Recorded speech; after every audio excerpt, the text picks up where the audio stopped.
Hello and welcome back to another episode of the Future Self podcast. I'm Pierre Shasha, a software engineer graduate and in my final year of a Bachelor of Arts where I'm undertaking a major in Japanese language and a minor in Digital Humanities at the Australian National University. I am privileged today to have with me one of Google's finest, Nisheeth Nimmagadda.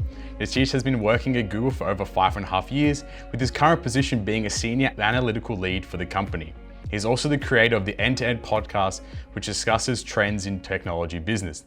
Hi Nisheeth, thank you for taking the time to speak to me today.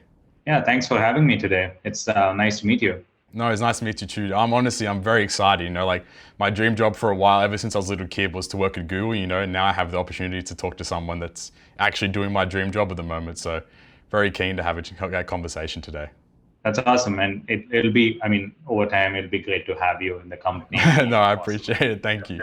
Let's just hop straight into it. Very simple question, would you mind giving us a slightly more in-depth overview as to actually what you do at Google?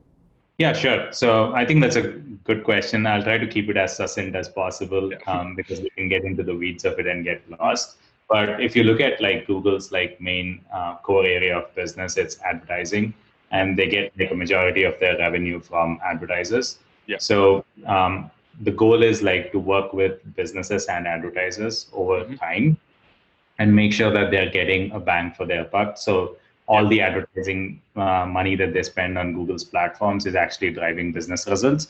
And that ensures that they grow their business with Google, and they're getting the most out of all of Google's products. So within that space, I work on making sure that a set of top advertisers have their measurements. So when they spend money with us, making sure that they're tracking everything in the right manner and they're giving the right credit and making sure that the money that they spend is driving those business results. Awesome. No, that's really cool. Have you just in your job in general, have you enjoyed the position you're currently working in? Yeah, so I've had quite a bit of a transition. So I think the biggest part I like about the company, and I'll call that out, is the ability to keep changing roles. So once you hit a year in a particular role, you have the flexibility to go and talk to other people and keep changing things. So that keeps things afresh. So I think I've had the good fortune of working in a couple of different roles. Yeah. But if you look at the current role that I'm in, the one thing that I really like is my team that I work with. Yeah. They definitely push me. They give me the opportunities to do the things I want to. Yeah. And also the ability to talk to customers and make sure that they are hitting their business objectives is, I think, the most exciting part about my current role. Of course, yeah. And how do you find the working environment at Google actually? Do you enjoy the actual the environment? Obviously right now with the unfortunate situation around the world, but how did you enjoy it, I guess, previously to the current situation we're in? So I think I've been to multiple Google offices, and I was born and brought up in India and moved to the States a few years ago, and I've traveled to quite a few places. But I think the one thing that really strikes me is even if I go to a new city and I actually go to the Google office, when I step in, it sort of feels like home. Yeah. And you never are uncomfortable, which is kudos to the environment that they've created in these fields. And I think that is my favorite thing by far. And everything else is an added bonus where you have these places for collaboration. You do, the free food's amazing, don't get me wrong, and stuff like that. But I think it all goes back to creating that environment and making sure people are comfortable to give their best is something that really amazes me. Of course, yeah. No, I think it's very important to have that comfort around there. I think that a lot of companies potentially lack the ability to have the, like you mentioned there, the ability to feel at home no matter where you are around the world is always that's a privilege for sure. I guess then from that there, does the reality of working the workspace at Google and the position you're working in match up to the reputation of Google? Obviously in media we see that the Google workplace is seen as this wonderful location, and like you mentioned, the food and the office spaces and the areas to work in. Do you think that the reputation of Google matches up to the actual reality of working there? I think that's a tough question to answer because it's sort of varies depending on who we're talking to. But from my own experience, before I joined Google, I did have this expectation that the workspace is going to be in a certain way. Yeah. And based on all the hype in the media or any news that I've seen, heard from people that I know, and I would probably say it like actually beats expectations. Oh wow, okay. And I've like worked in like again like I've been to the headquarters, I've been in multiple different offices. Yeah. So everything has its own flavor, but they manage to like create that like environment even if it's in a different spot. So I've been to Boulder, I've been to New York. It's all very different, but it's still like a lot of them have their own uniqueness. Yeah. But also they like cater to this thing of you feel at home in these places. So it's I think it lived up to expectation, at least from my perspective. That's incredible, because I think like the media obviously does a really good job of making it seem that, you know, Google is this this magical location. You know, to hear from someone actually working at Google that it does exceed those expectations as well is, you know, it's definitely a very positive thing to hear there. Have you been to like one of the offices? I personally haven't. Like, I've had the opportunity to go to the one in Sydney, I believe it is, and I've definitely wanted to go into the office, but we didn't have the time to actually enter there. But just like seeing it from the outside there, you know, it definitely seems like a very comfortable, very just, you know, amazing place even to work and to enjoy, just like that freedom or the ability to grow and actually progress in career wise as well as like your skill set wise. If you ever end up going to one, I would love to hear back from you and see if it actually. 100%. No, without a doubt. If I ever go to one, you're the first person I'll be contacting to let you know how it was for sure. We'll jump into your education background. So you mentioned that your background is in mechanical engineering and science. How did that benefit you to getting you to where you are now? Or like, how did like those things you learned and like the projects you did, for example, benefit you career-wise? Yeah, so I grew up, like I went to college on the west coast of India. So I did my mechanical engineering and biosciences degree. Yeah. So I had no idea about like computer science or like I was like, but the general perception is that you need to know computer science and it's basically engineers who work at Google. But what I've learned over time is that's not true. There are so many different like functions and so many different roles and so many different business lines that they operate in. There is a place for everyone. And when I first graduated, I worked at a data analytics startup for a year and a half. That's where I picked up like a little bit of like my technical skills. But when I was like looking out for roles, I think this like one particular opportunity actually jumped out to me. And I think just the ability of like, they don't test you based on like what exactly you know, but it's more about how you think and how you potentially apply and what drives you. So that opens up the opportunity for a lot more people because everybody comes from a very different place and everybody has like access to different sets of opportunities. So that's a really cool way for them to like pick people out. So the way I think about it essentially is like engineering at least helped me make sure that I have a logical approach to things. And I try and use that more often than not. And apart from that, like I don't think it was any one particular hard skill which actually helped me to get my first gig at Google. Yeah. No, I think what you mentioned there is very important for people to hear, that it's not necessarily just the technical ability that's going to get you, into those positions as well. It's the ability to think, and it's the ability to understand problem solving in situations. And, obviously as a software engineer graduate myself, the engineering side of things, and it helps you like with that problem solving, but there's always going to be different situations, which is why I'm happy that I'm undertaking that Bachelor of Arts side as well, because I have the ability to take other courses. Like this semester myself, I'm taking philosophy and psychology courses, or sociology courses, sorry. And also I've taken digital humanities classes, which, encompasses that combination of, that the technological side as well as the thought-provoking side, and allows for projects to be generated there. So, it's definitely a good bit of advice for, myself and, any of the other listeners there to approach, approaching companies and approaching work for sure. That's really amazing that I don't hear a lot of people who've like done computer science and also like dabbled in arts like right after. So it's really interesting to hear like you going through both of those, and it'll be awesome to hear like why you actually did that. Yeah. So it's a very like it's pretty plain and simple there. So the reason why I ended up taking initially I wanted to do I did a double degree of like a Bachelor of Software Engineering and a Bachelor of Arts. And the only reason I did the Bachelor of Arts was because I'd been studying Japanese from like year 4, so grade 4, until my final year of school. And then I talked to my mum and she was like, well, there's no point in you stopping learning the language, you might as well continue. So, ANU obviously offered the opportunity to learn a major in the Japanese language, and me and one of my friends from school, we continued through that and we finished our major last semester, in fact. So, I had that, and then obviously with arts, you need to do other courses as well, and I wasn't really sure what to take, and then, I found the Digital Humanities and I thought, hey, why not just give it a shot? And, it's definitely paid for way more than the things I've learned. I've had a lot more opportunities come from Digital Humanities than I've had from anything else I've actually taken. So it's been pretty exciting. That's really awesome to hear.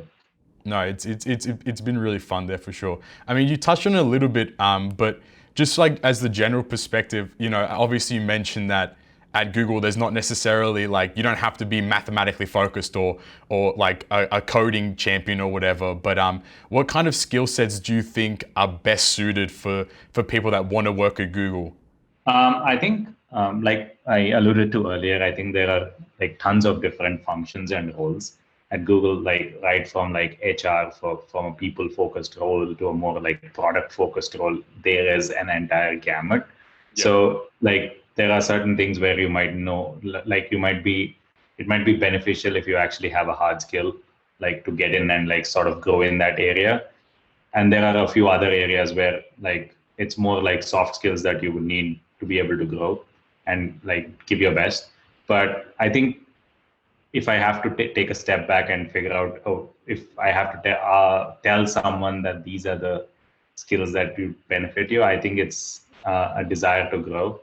Yep. It's your ability to be like curious and learn. Mm-hmm. And if you want to have an impact on the world, I think those are the 3 things that I would like call out as the best things that you can have and develop over time. No, I think those are definitely like, they seem a lot more achievable than, someone saying, hey, get a degree in, an engineering or, learn how to program in all these languages. I think those are definitely things that every day-to-day people are able to associate themselves with a lot better, being the ability to grow and wanting to progress the world and make positive changes to society and such. I think they're all definitely positive things. And as you mentioned, Google's a business for advertisers, but at the same time, it's so much more. That Google offers so many more avenues for people to progress in career and to really make definitive changes. But let's take me for example.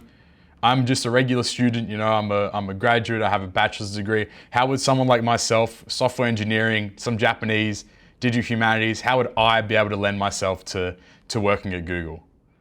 The way, if I were in your shoes, like I think probably that like what advice would I give myself?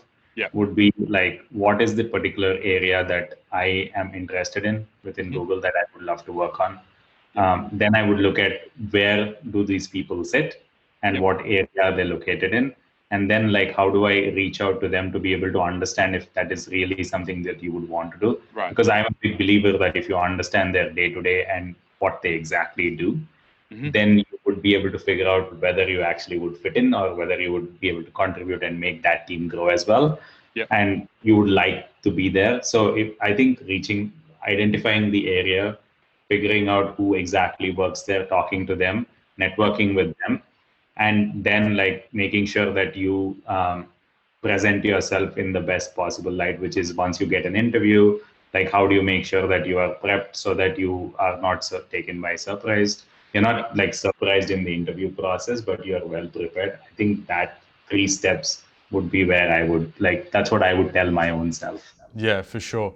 Because like, I don't know, like when I first started my education career, like I just wanted to code and I was very, very interested in just programming and, progressing in that path. But after undertaking digital humanities as a minor, I've really come to enjoying the side of building projects in that kind of manner. Like I was fortunate enough to work with the National Museum of Australia and build an education tool for their resource. Obviously with the climate of of the world. You know, that resource now is being used by teachers all across Australia. You know, and then obviously, you know, fortunately enough, my project within that resource is, you know, is being used by them as well. And I found a lot more joy in being able to build projects in that manner that support, let's say, like a teaching ecosystem, or building projects that are going to, like, you know, be informative to people. And I found that, you know, coding's fun and all, but having the ability to push into that kind of realm is a lot more exciting for me at the moment. I think that's really amazing. And I think you hit upon a really important point where this is like kind of a macro trend as well that's happening. And it's very prevalent in the Bay Area as well. Is a lot of companies are moving away from like hiring people because they have a degree or because they went to a certain place. And they're moving more towards like, if you can code, like how do I know that you can code? And these kind of projects that you talked about actually help people understand like what is the impact that you can have and whether you have the technical ability. The next piece would be like, would you be able to grow based on what you already know and contribute to the team and the company, and on a larger scale is what they would evaluate you. And so I think this is amazing. And the more projects that you have in your arsenal, the more that you can talk about and display your skills in an interview. I think it will be very, very beneficial. So yeah, I think one of the positive things that the ANU does is the Australian National University, sorry, is they allow for students to build projects within just the course itself. So the classes you take are definitely allow you to make projects, and then, you know, you can definitely use those for portfolios and allow you to push more towards, like you mentioned, a more a better way to have meetings and interviews and such, and be able to show your work rather than just saying I know X amount of programming languages. I think you're on the right track. The more projects you have and the way you can, if you can like showcase what you've done and articulate them, I think that's the best way. Yeah, for sure. I mean, then on that a little bit then, how did you yourself actually land your job at Google? You mentioned it a little bit, but just a little bit more in depth if possible there, like your specific like role, a little bit more into your history about approaching there, and how did you get your job and progress within the Google sphere? So honestly, like if I take a step back and look at my career, like I've never planned for super like 10 years. I don't think I'm a big planner in terms of like what am I going to be doing 10 years down the line. But like when I got out of college, I did my mechanical engineering, worked at Mercedes for like 6 months, interned there, absolutely didn't like it. So that's when I made the pivot in my career to move to a data science, data analytics startup. But and then like my entire goal was like, how do I go to business school? Because I thought you must go to business school to be able to go and work in these like business side of roles. Right, yeah. But over time, like after a year and a half of working in the startup, I actually wanted to change, because I think that's my like, typically I hit like a phase or a plateau at like a year and a half. And then I wanted to like change. So I again did the same thing. Like I actually looked around. I called up a couple of people from my college and asked them like, hey, what would be the best step? Because my ultimate goal again is to still get into business school. So I was like talking about like, what should I do? What are the potential areas of opportunity that are out there? And then I luckily like talked to a person who was working at Google, like in this particular role. And he was like, hey, why don't you give this a shot? And it was more around marketing, but I had no marketing experience. So that's where I feel like I lucked out, because I actually like went and talked to people and tried to understand like what they do, and then like sort of applied for the role, and then like I prepared for it in a certain manner. And that really helped me understand like, okay, do I want to do this? Yes, sure. So now how do I go and get it? So that was like, and I had like so since then I still haven't gone to business school, but I did move around in a couple of like roles over time at Google. Right. So like, you've been there for 5.5 years now, I think it is. So where did you like? So at what position did you start in at Google, and then how did you get to that senior analytical lead position you're currently in at the moment? Right. So I think once for the first role, like I was a campaign manager. So essentially, once people are advertising or using Google products, how do you make sure that they get the most out of those products? So how do you optimize their advertising campaigns so that they get the best return on their investment? That was like where I started. That was my core role. I worked there for like 2 years. And then like I made the transition to an analytical lead role. again, like it was very, very random. Like I was not looking for anything, but like this was a role which opened up because I was working with the same team, and they're like, hey, I think we think you'll be a great fit here. Why don't you like try this out and interview for this? So that's when I was like, yeah, sure. What's there to lose? Let me give it a shot. So I sort of like had my interviews, cracked that role. Then I made the move to Seattle and worked here for like a year and a half. Then I got promoted, which made me like a senior analytical lead. So that's like in a nutshell how I progressed so far. And I still don't know like if I where I would be like 5 to 10 years down the line. Of course. Now, I think one of the key things you mentioned there was that someone approached you and said, "I think you'd be a good fit for this role." And I think that that's a really cool thing to hear, that even people at Google will recognize your skill set and recognize your abilities and the ideas you may be producing, and then prompt you to moving to that position and wanting you to actually progress a little further. Yeah, I think the more people you have in your career who can mentor you and actually guide you and like show those opportunities, I think that is really helpful. And I was lucky enough to like get this person who's like, hey, I think you'll be a great fit here. And I'm still like very thankful to that person because I've only had like positive experiences post. So yeah, it's really important to identify those people and make sure that they have your back. Of course, yeah. Is there any other position at Google that you've, like, now that you've been there for quite some time, is there any other position at Google that you could see yourself potentially working in at some point, or are you happy with the current position you're in? So I think for me, like it's after a year and a half or 2 years, like I feel like I hit a plateau, and if I don't discover the next level of learning in that particular role, is when I like to move and find something else. Currently in this role, I'm sort of like in the learning phase a little bit more. So I have some runway, I feel personally, to stay here for a bit. But I think over time, like it's not something I would want to do for the rest of my life. And I would be looking for the next one at some point of time. But since I've done the more like sales related roles, so I've talked to customers, figured out what they want. Ideally, I would want to move more internally facing. So that would be more like, hey, how do I like figure out product strategy, then work with like engineers to be able to build products over time. So that's where I see myself progressing slowly. And like I would love to start outward, which I had the opportunity to talk to customers, and then over time like move more towards products, because I really believe like Google like builds amazing products at scale.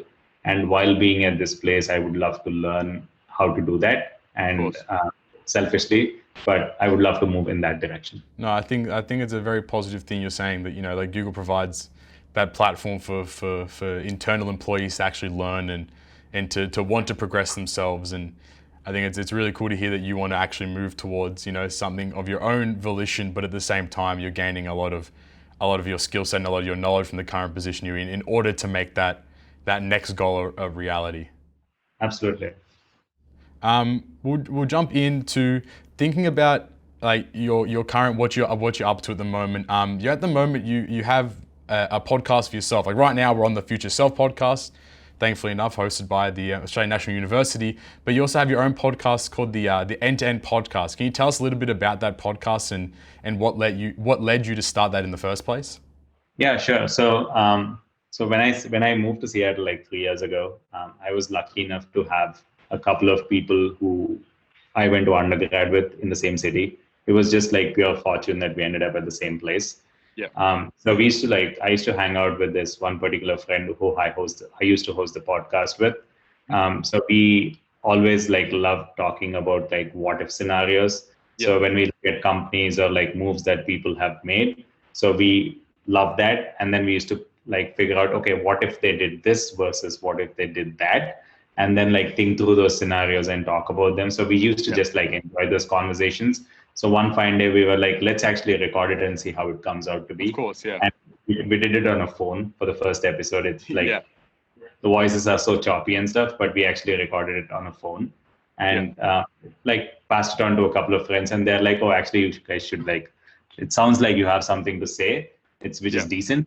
So why don't you like get some microphones and improve your sound quality and make sure the product quality is better, and then like start figuring out how to like put it out there. So that's when like we like got we actually did it on one microphone. We used to pass it on the microphone between the both of us. And then we were like, okay, let's bite the bullet and actually get our each own microphones. And then that's when like we had a process, like we recorded multiple episodes and like put it out there.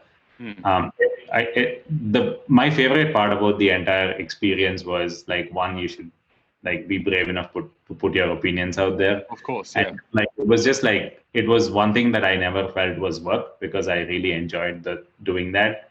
And it goes back to like, when I think about my own career, like if you do something that you enjoy, it doesn't feel like work. So my goal is to, even if I move to a different role, I need to identify what that role and job is going to be, where I don't feel like, it feels like play, it doesn't really feel like work.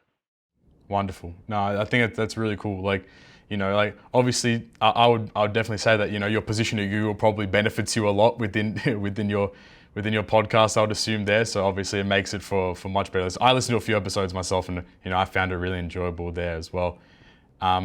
I think we'll wrap it up with one more question, I reckon. I'll just say, like, the broad question, you know, what advice would you have for me, for example, or for anyone that's listening that, you know, is aspiring to work at Google one day? Like, what bit of advice, what one word, what would you say would be the best thing for me, for example, you know, to one day aspire to work at Google? I would probably say, again, like this is advice I would still give myself, and I would give anyone. I think it's be curious is the one thing I would say to anyone. Like if you see a problem, be curious about finding a solution. If you see something that you don't understand, be curious enough to ask people and how to figure out those things. I think that would apply throughout anyone's life, and I try to live by that as much as possible. But it's still not enough, and I keep pushing myself to be like more and more curious every day. No, I appreciate it. I think that's definitely something to live by, to be curious and to, you know, to seek answers where things may not be. But you know, on that note though, you know, like I appreciate like all the time and all the inside advice, everything you've given me today. And you know, thank you very much again for Nisheeth for joining us today for another episode of the Future Self podcast. And we appreciate your time. Thank you. Thanks for having me. It was my pleasure to talk to you. All right, thank you very much. I appreciate it. Yes, man. Thank you.